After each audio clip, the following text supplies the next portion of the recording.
ओम नमः शिवाय।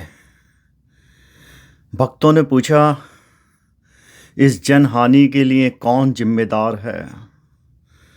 फकीर, इंसान की सबसे कीमती चीज़ उसका जीवन है। और जब जीवन धर्म के नाम पर अधर्म हो रहा हो, पाठ के नाम पे पाखंड हो रहा हो और सनातन के नाम पे शस्त्र हो रहा हो, तो इस तरीके की दुर्घटनाएं होती हैं। आप अपने आप से पूछो, आप कहते हैं त्रिकालदर्शी बाबा हैं, वहाँ पर साधु संत हैं जो अंतर्यामी हैं, या तो तुम मूर्ख हो या बंद बुद्धि। तो श्रद्धांजलि अर्पित करते हुए आंखों से आंसू तो निकाल नहीं सकता, क्योंकि जब आदमी की आत्मा रोती है वो दिखाई नहीं देती, और जो आंसू दिखाई देते हैं उनकी आत्मा नहीं रोती। जो दर्द है, अपने आप से पूछो, क्या आप इस भेड़ चाल का हिस्सा हैं? अगर आपने जाने का सोचा था या गए उस शाही स्नान में, तो उस भ्रम से निकलो। हे शिव, तेरी गंगा मैली हो गई पापियों के पाप धोते धोते, और पापी बढ़ते जा रहे हैं। पाप है कि कम होने का नाम नहीं लेता। तो सवाल ये है कि कौन लोग भागदौड़ करते हैं और ऐसे समारोह में सम्मिलित होते हैं। तुम सबको एक डर है या लालच? जो सत्ता में बैठा है उसको ये डर है उसकी कुर्सी चली जाएगी। जो भिखारी भूखा नंगा कॉमन आदमी है जिसकी हालत सुधरती नहीं, लेकिन जिन गुरुओं और साधु संतों के पास जाते हो, देखो आज वो प्राइवेट प्लेन में चलते हैं।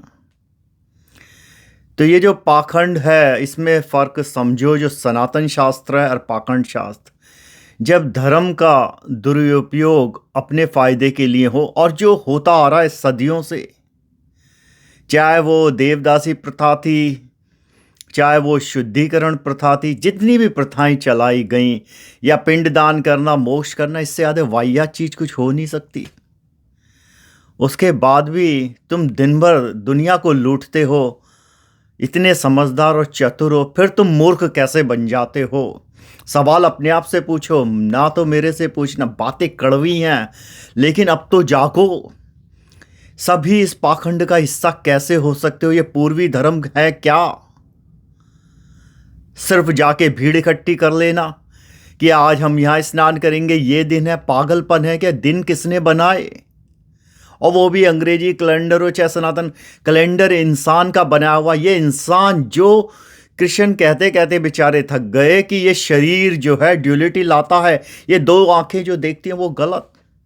उसके बाद भी तुम्हारा जो है भ्रम नहीं टूटता। सवाल पूछो उन महात्माओं से, अगर वो इतने ही सिद्ध योगी पुरुष थे तो क्या वो देख नहीं सकते थे? क्योंकि सब झूठ बोलते हैं और तुम झूठ खरीदते हो, और कल फिर मूर्ख बनोगे। सदियों से बनते आ रहे हैं। तुम्हारे माँ बाप ने क्या करा, उन पीढ़ियों ने क्या करा, वही तुम अपने बच्चे को सिखाते हो। कहते हो जाके बाबा जी के पैर छूओगे, बाबा जी के आगे नमस्ते करोगे, आशीर्वाद लोगे। अरे आशीर्वाद सिर्फ परमात्मा देते हैं। इंसान जो खुद भिखारी है उसके आगे तुम क्या मांग रहे हो? जो वहाँ बैठा कुर्सी पे है, वो अपनी धर्म की कुर्सी ना हिल जाए। अभी कुछ बच्चे वायरल हो गए तो धर्म पंडितों की कुर्सियां हिल गईं। अबे चर्सी तुम भी हो, वो भी चर्सी है, दूसरा क्या फर्क? मेन का पहले भी है, याद दूसरी सुंदरी आ गई। तो सवाल ये है, यात्रा आपकी है। अपने आप से पूछो, क्या तुम्हारी इंसानियत इतनी मर गई है?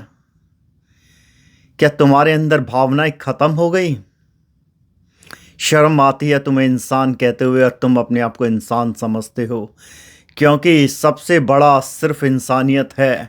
बाकी ये सब तो जो खेल कूद बनाए हुए हैं, ये पुराने ज़माने में जब कुछ करने को नहीं होता था, और जो चालाक लोग थे जिनके पास दिमाग था, उन्होंने अमीरों से पैसा कैसे लूटा जाए नए नए तरीके बनाए, जिसे आज तुम धर्म के नाम से जानते हो, संस्कृति के नाम से। कोई भी संस्कृति धर्म इंसानियत से बढ़कर नहीं हो सकता। धर्म जो है वो पवित्र है, लेकिन आज वो अपवित्र हाथों में है।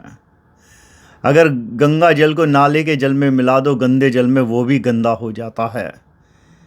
तो वैसे ही आज ये शिव की गंगा हो गई। हे शिव, इन लोगों को माफ़ करना, इनके कर्म अगर क्षमा कर सको। ओम नमः शिवाय।